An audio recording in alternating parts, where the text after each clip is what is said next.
فکر کوم چې دا کور به زما نه وي خو هر څه بدل شوي دي پلار جان مې مړ شو.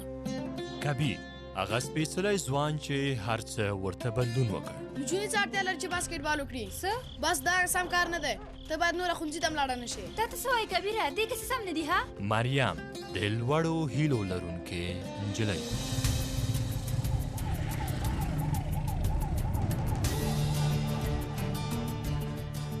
اکرم ریښتینی وطن پالونکی هوډمن څارنوال.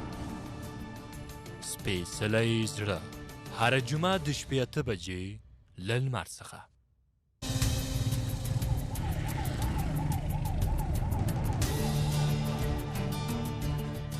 فکر کوم چې دا کور به زما نه وي خو هر څه بدل شوي دي پلار جان مې مړ شو.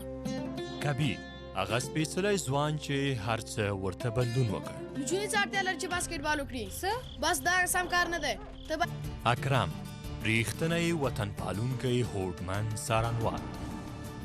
باید نوره ښوونځي ته هم لاړه نه شې. دا ته څه وایې کبیره؟ دې کیسې سم نه دي ها؟ مریم د لوړو هیلو لرونکې نجلۍ.